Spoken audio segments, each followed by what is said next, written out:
شروع اللہ کے نام سے جو بڑا مہربان نہایت رحم والا ہے۔ سب تعریف خدا ہی کو ہے جس نے اپنے بندے محمد صلی اللہ علیہ وآلہ وسلم پر یہ کتاب نازل کی اور اس میں کسی طرح کی کجی اور پیچیدگی نہ رکھی، بلکہ سیدھی اور سلیس اتاری تاکہ لوگوں کو عذاب سخت سے جو اس کی طرف سے آنے والا ہے ڈرائے، اور مومنوں کو جو نیک عمل کرتے ہیں خوشخبری سنائے کہ ان کے لیے ان کے کاموں کا نیک بدلہ یعنی بہشت ہے جس میں وہ ابد الآباد رہیں گے، اور ان لوگوں کو بھی ڈرائے جو کہتے ہیں کہ خدا نے کسی کو بیٹا بنا لیا ہے، ان کو اس بات کا کچھ بھی علم نہیں اور نہ ان کے باپ دادا ہی کو تھا۔ یہ بڑی سخت بات ہے جو ان کے منہ سے نکلتی ہے، اور کچھ شک نہیں کہ یہ جو کچھ کہتے ہیں محض جھوٹ ہے۔ اے پیغمبر صلی اللہ علیہ وآلہ وسلم، اگر یہ اس کلام پر ایمان نہ لائیں تو شاید تم ان کے پیچھے رنج کر کر کے اپنے تئیں ہلاک کر دو گے۔ جو چیز زمین پر ہے ہم نے اس کو زمین کے لیے آرائش بنایا ہے تاکہ لوگوں کی آزمائش کریں کہ ان میں کون اچھے عمل کرنے والا ہے، اور جو چیز زمین پر ہے ہم اس کو نابود کر کے بنجر میدان کر دیں گے۔ کیا تم خیال کرتے ہو کہ غار اور لوح والے ہماری نشانیوں میں سے عجیب تھے؟ جب وہ جوان غار میں جا رہے تو کہنے لگے کہ اے ہمارے پروردگار، ہم پر اپنے ہاں سے رحمت نازل فرما اور ہمارے کام میں درستی کے سامان مہیا کر۔ تو ہم نے غار میں کئی سال تک ان کے کانوں پر نیند کا پردہ ڈالے یعنی ان کو سلائے رکھا، پھر ان کو جگہ اٹھایا تاکہ معلوم کریں کہ جتنی مدت وہ غار میں رہے دونوں جماعتوں میں سے اس کی مقدار کس کو خوب یاد ہے۔ ہم ان کے حالات تم سے صحیح صحیح بیان کرتے ہیں۔ وہ کئی جوان تھے جو اپنے پروردگار پر ایمان لائے تھے، اور ہم نے ان کو اور زیادہ ہدایت دی تھی، اور ان کے دلوں کو مربوط یعنی مضبوط کر دیا۔ جب وہ اٹھ کھڑے ہوئے تو کہنے لگے کہ ہمارا پروردگار آسمانوں اور زمین کا مالک ہے، ہم اس کے سوا کسی کو معبود سمجھ کر نہ پکاریں گے۔ اگر ایسا کیا تو اس وقت ہم نے بعید از عقل بات کہی۔ ان ہماری قوم کے لوگوں نے اس کے سوا اور معبود بنا رکھے ہیں، بھلا یہ ان کے خدا ہونے پر کوئی کھلی دلیل کیوں نہیں لاتے؟ تو اس سے زیادہ کون ظالم ہے جو خدا پر جھوٹ افطرا کرے؟ اور جب تم نے ان مشرکوں سے اور جن کو یہ خدا کے سوا عبادت کرتے ہیں ان سے کنارہ کر لیا ہے تو غار میں چل رہو، تمہارا پروردگار تمہارے لیے اپنی رحمت وسیع کر دے گا اور تمہارے کاموں میں آسانی کے سامان مہیا کرے گا۔ اور جب سورج نکلے تو تم دیکھو کہ دھوپ ان کے غار سے داہنی طرف سمٹ جائے، اور جب غروب ہو تو ان سے بائیں طرف کترا جائے، اور وہ اس کے میدان میں تھے۔ یہ خدا کی نشانیوں میں سے ہیں، جس کو خدا ہدایت دے وہ ہدایت یاب ہے، اور جس کو گمراہ کرے تو تم اس کے لیے کوئی دوست راہ بتانے والا نہ پاؤ گے۔ اور تم ان کو خیال کرو کہ جاگ رہے ہیں حالانکہ وہ سوتے ہیں، اور ہم ان کو دائیں اور بائیں کروٹ بدلاتے تھے، اور ان کا کتا چوکھٹ پر دونوں ہاتھ پھیلائے ہوئے تھا۔ اگر تم ان کو جھانک کر دیکھتے تو پیٹھ پھیر کر بھاگ جاتے اور ان سے دہشت میں آ جاتے۔ اور اسی طرح ہم نے ان کو اٹھایا تاکہ آپس میں ایک دوسرے سے دریافت کریں۔ ایک کہنے والے نے کہا کہ تم یہاں کتنی مدت رہے؟ انہوں نے کہا کہ ایک دن یا اس سے بھی کم۔ انہوں نے کہا کہ جتنی مدت تم رہے ہو تمہارا پروردگار ہی اس کو خوب جانتا ہے۔ تو اپنے میں سے کسی کو یہ روپیہ دے کر شہر کو بھیجو، وہ دیکھے کہ نفیس کھانا کون سا ہے تو اس میں سے کھانا لے آئے، اور آہستہ آہستہ آئے جائے، اور تمہارا حال کسی کو نہ بتائے۔ اگر وہ تم پر دسترس پالیں گے تو تمہیں سنگسار کر دیں گے یا پھر اپنے مذہب میں داخل کر لیں گے، اور اس وقت تم کبھی فلاح نہیں پاؤ گے۔ اور اسی طرح ہم نے لوگوں کو ان کے حال سے خبردار کر دیا تاکہ وہ جانیں کہ خدا کا وعدہ سچا ہے، اور یہ کہ قیامت جس کا وعدہ کیا جاتا ہے اس میں کچھ شک نہیں۔ اس وقت لوگ ان کے بارے میں باہم جھگڑنے لگے اور کہنے لگے کہ ان کے غار پر عمارت بنا دو۔ ان کا پروردگار ان کے حال سے خوب واقف ہے۔ جو لوگ ان کے معاملے میں غلبہ رکھتے تھے وہ کہنے لگے کہ ہم ان کے غار پر مسجد بنائیں گے۔ بعض لوگ اٹکل پچو کہیں گے کہ وہ 3 تھے اور چوتھا ان کا کتا تھا، اور بعض کہیں گے کہ وہ 5 تھے اور چھٹا ان کا کتا تھا، اور بعض کہیں گے کہ وہ 7 تھے اور 8واں ان کا کتا تھا۔ کہہ دو کہ میرا پروردگار ہی ان کے شمار سے خوب واقف ہے۔ ان کو جانتے بھی ہیں تو تھوڑے ہی لوگ جانتے ہیں، تو تم ان کے معاملے میں گفتگو نہ کرنا مگر سرسری سی گفتگو، اور نہ ان کے بارے میں ان میں سے کسی سے کچھ دریافت ہی کرنا، اور کسی کام کی نسبت نہ کہنا کہ میں اسے کل کر دوں گا، مگر انشاءاللہ کہہ کر یعنی اگر خدا چاہے تو کر دوں گا۔ اور جب خدا کا نام لینا بھول جاؤ تو یاد آنے پر لے لو، اور کہہ دو کہ امید ہے کہ میرا پروردگار مجھے اس سے بھی زیادہ ہدایت کی باتیں بتائے۔ اور اصحاب کہف اپنے غار میں 9 اوپر 300 سال رہے۔ کہہ دو کہ جتنی مدت وہ رہے اسے خدا ہی خوب جانتا ہے۔ اسی کو آسمانوں اور زمین کی پوشیدہ باتیں معلوم ہیں، وہ کیا خوب دیکھنے والا اور کیا خوب سننے والا ہے، اس کے سوا ان کا کوئی کارساز نہیں، اور نہ وہ اپنے حکم میں کسی کو شریک کرتا ہے۔ اور اپنے پروردگار کی کتاب کو جو تمہارے پاس بھیجی جاتی ہے پڑھتے رہا کرو، اس کی باتوں کو کوئی بدلنے والا نہیں، اور اس کے سوا تم کہیں پناہ بھی نہیں پاؤ گے۔ اور جو لوگ صبح و شام اپنے پروردگار کو پکارتے اور اس کی خوشنودی کے طالب ہیں، ان کے ساتھ صبر کرتے رہو، اور تمہاری نگاہیں ان میں سے گزر کر اور طرف نہ دوڑیں کہ تم آرائش زندگانی دنیا کے خواستگار ہو جاؤ۔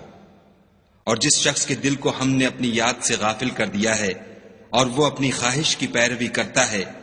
اور اس کا کام حد سے بڑھ گیا ہے، اس کا کہا نہ ماننا، اور کہہ دو کہ لوگو یہ قرآن تمہارے پروردگار کی طرف سے برحق ہے، تو جو چاہے ایمان لائے اور جو چاہے کافر رہے۔ ہم نے ظالموں کے لیے دوزخ کی آگ تیار کر رکھی ہے جس کی قناتیں ان کو گھیر رہی ہوں گی، اور اگر فریاد کریں گے تو ایسے کھولتے ہوئے پانی سے ان کی دادرسی کی جائے گی جو پگھلے ہوئے تانبے کی طرح گرم ہوگا، اور جو منہوں کو بھون ڈالے گا ان کے پینے کا پانی بھی برا اور آرام گاہ بھی بری۔ اور جو ایمان لائے اور کام بھی نیک کرتے رہے تو ہم نیک کام کرنے والوں کا اجر ضائع نہیں کرتے۔ ایسے لوگوں کے لیے ہمیشہ رہنے کے باغ ہیں جن میں ان کے محلوں کے نیچے نہریں بہ رہی ہیں، ان کو وہاں سونے کے کنگن پہنائے جائیں گے، اور وہ باریک دیبا اور اطلس کے سبز کپڑے پہنا کریں گے، اور تختوں پر تکیے لگا کر بیٹھا کریں گے۔ کیا خوب بدلہ اور کیا خوب آرام گاہ ہے۔ اور ان سے دو شخصوں کا حال بیان کرو جن میں سے ایک کو ہم نے انگور کے 2 باغ عنایت کیے تھے اور ان کے گردا گرد کھجوروں کے درخت لگا دیے تھے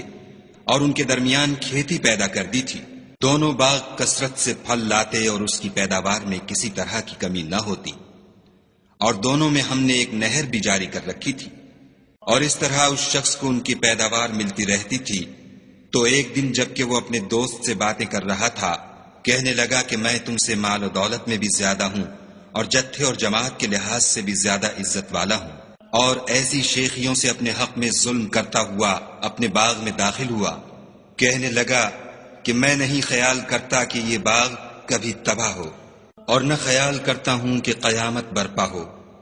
اور اگر میں اپنے پروردگار کی طرف لوٹایا بھی جاؤں تو وہاں ضرور اس سے اچھی جگہ پاؤں گا۔ تو اس کا دوست جو اس سے گفتگو کر رہا تھا کہنے لگا کہ کیا تم اس خدا سے کفر کرتے ہو جس نے تم کو مٹی سے پیدا کیا، پھر نطفے سے، پھر تمہیں پورا مرد بنایا؟ مگر میں تو یہ کہتا ہوں کہ خدا ہی میرا پروردگار ہے، اور میں اپنے پروردگار کے ساتھ کسی کو شریک نہیں کرتا۔ اور بھلا جب تم اپنے باغ میں داخل ہوئے تو تم نے ماشاء اللہ لا قوت الا باللہ کیوں نہ کہا؟ اگر تم مجھے مال و اولاد میں اپنے سے کمتر دیکھتے ہو تو عجب نہیں کہ میرا پروردگار مجھے تمہارے باغ سے بہتر عطا فرمائے، اور اس تمہارے باغ پر آسمان سے آفت بھیج دے تو وہ صاف میدان ہو جائے، یا اس کی نہر کا پانی گہرا ہو جائے تو پھر تم اسے نہ لا سکو، اور اس کے میووں کو عذاب نے آ گھیرا اور وہ اپنی چھتریوں پر گر کر رہ گیا، تو جو مال اس نے اس پر خرچ کیا تھا اس پر حسرت سے ہاتھ ملنے لگا اور کہنے لگا کہ کاش میں اپنے پروردگار کے ساتھ کسی کو شریک نہ بناتا۔ اس وقت خدا کے سوا کوئی جماعت اس کی مددگار نہ ہوئی اور نہ وہ بدلہ لے سکا۔ یہاں سے ثابت ہوا کہ حکومت سب خدائے برحق کی ہے، اسی کا صلہ بہتر اور اسی کا بدلہ اچھا ہے۔ اور ان سے دنیا کی زندگی کی مثال بھی بیان کر دو، وہ ایسی ہے جیسے پانی جسے ہم نے آسمان سے برسایا تو اس کے ساتھ زمین کی رویدگی مل گئی، پھر وہ چورا چورا ہو گئی کہ ہوائیں اسے اڑاتی پھرتی ہیں۔ اور خدا تو ہر چیز پر قدرت رکھتا ہے۔ مال اور بیٹے تو دنیا کی زندگی کی رونق و زینت ہیں، اور نیکیاں جو باقی رہنے والی ہیں وہ ثواب کے لحاظ سے تمہارے پروردگار کے ہاں بہت اچھی اور امید کے لحاظ سے بہت بہتر ہیں۔ اور جس دن ہم پہاڑوں کو چلائیں گے اور تم زمین کو صاف میدان دیکھو گے اور ان لوگوں کو ہم جمع کر لیں گے تو ان میں سے کسی کو بھی نہیں چھوڑیں گے، اور سب تمہارے پروردگار کے سامنے صف باندھ کر لائے جائیں گے۔ تو ہم ان سے کہیں گے کہ جس طرح ہم نے تم کو پہلی بار پیدا کیا تھا اسی طرح آج تم ہمارے سامنے آئے، لیکن تم نے تو یہ خیال کر رکھا تھا کہ ہم نے تمہارے لیے قیامت کا کوئی وقت مقرر ہی نہیں کیا، اور عملوں کی کتاب کھول کر رکھی جائے گی تو تم گناہ گاروں کو دیکھو گے کہ جو کچھ اس میں لکھا ہوگا اس سے ڈر رہے ہوں گے، اور کہیں گے ہائے شامت، یہ کیسی کتاب ہے کہ نہ چھوٹی بات کو چھوڑتی ہے نہ بڑی کو، کوئی بات بھی نہیں مگر اسے لکھ رکھا ہے، اور جو عمل کیے ہوں گے سب کو حاضر پائیں گے، اور تمہارا پروردگار کسی پر ظلم نہیں کرے گا۔ اور جب ہم نے فرشتوں کو حکم دیا کہ آدم کو سجدہ کرو تو سب نے سجدہ کیا مگر ابلیس نے نہ کیا، وہ جنات میں سے تھا تو اپنے پروردگار کے حکم سے باہر ہو گیا۔ کیا تم اس کو اور اس کی اولاد کو میرے سوا دوست بناتے ہو، حالانکہ وہ تمہارے دشمن ہیں، اور شیطان کی دوستی ظالموں کے لیے خدا کی دوستی کا برا بدل ہے۔ میں نے ان کو نہ تو آسمانوں اور زمین کے پیدا کرنے کے وقت بلایا تھا اور نہ خود ان کے پیدا کرنے کے وقت، اور میں ایسا نہ تھا کہ گمراہ کرنے والوں کو مددگار بناتا۔ اور جس دن خدا فرمائے گا کہ اب میرے شریکوں کو جن کی نسبت تم گمان الوہیت رکھتے تھے بلاؤ، تو وہ ان کو بلائیں گے مگر وہ ان کو کچھ جواب نہ دیں گے، اور ہم ان کے بیچ میں ایک ہلاکت کی جگہ بنا دیں گے۔ اور گناہ گار لوگ دوزخ کو دیکھیں گے تو یقین کر لیں گے کہ وہ اس میں پڑنے والے ہیں، اور اس سے بچنے کا کوئی رستہ نہ پائیں گے۔ اور ہم نے اس قرآن میں لوگوں کے سمجھانے کے لیے طرح طرح کی مثالیں بیان فرمائی ہیں، لیکن انسان سب چیزوں سے بڑھ کر جھگڑالو ہے۔ اور لوگوں کے پاس جب ہدایت آ گئی تو ان کو کس چیز نے منع کیا کہ ایمان لائیں اور اپنے پروردگار سے بخشش مانگیں، بجز اس کے کہ اس بات کے منتظر ہوں کہ انہیں بھی پہلوں کا سا معاملہ پیش آئے یا ان پر عذاب سامنے موجود ہو۔ اور ہم جو پیغمبروں کو بھیجا کرتے ہیں تو صرف اس لیے کہ لوگوں کو خدا کی نعمتوں کی خوشخبریاں سنائیں اور عذاب سے ڈرائیں، اور جو کافر ہیں وہ باطل کی سند سے جھگڑا کرتے ہیں تاکہ اس سے حق کو پھسلا دیں۔ اور انہوں نے ہماری آیتوں کو اور جس چیز سے ان کو ڈرایا جاتا ہے ہنسی بنا لیا۔ اور اس سے ظالم کون جس کو اس کے پروردگار کے کلام سے سمجھایا گیا تو اس نے اس سے منہ پھیر لیا، اور جو اعمال وہ آگے کر چکا اس کو بھول گیا۔ ہم نے ان کے دلوں پر پردے ڈال دیے کہ اسے سمجھ نہ سکیں، اور کانوں میں ثقل پیدا کر دیا ہے کہ سن نہ سکیں،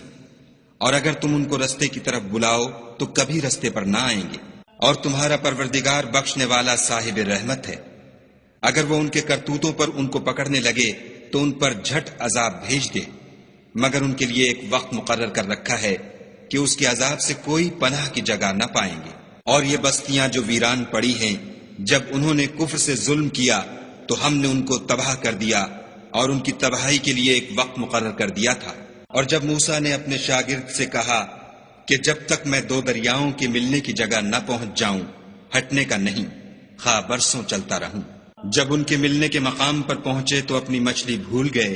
تو اس نے دریا میں سرنگ کی طرح اپنا رستہ بنا لیا۔ جب آگے چلے تو موسیٰ نے اپنے شاگرد سے کہا کہ ہمارے لیے کھانا لاؤ، اس سفر سے ہم کو بہت تکان ہو گئی ہے۔ اس نے کہا کہ بھلا آپ نے دیکھا کہ جب ہم نے پتھر کے پاس آرام کیا تھا تو میں مچھلی وہیں بھول گیا، اور مجھے آپ سے اس کا ذکر کرنا شیطان نے بھلا دیا، اور اس نے عجب طرح سے دریا میں اپنا رستہ لیا۔ موسیٰ نے کہا یہی تو وہ مقام ہے جسے ہم تلاش کرتے تھے۔ تو وہ اپنے پاؤں کے نشان دیکھتے دیکھتے لوٹ گئے۔ وہاں انہوں نے ہمارے بندوں میں سے ایک بندہ دیکھا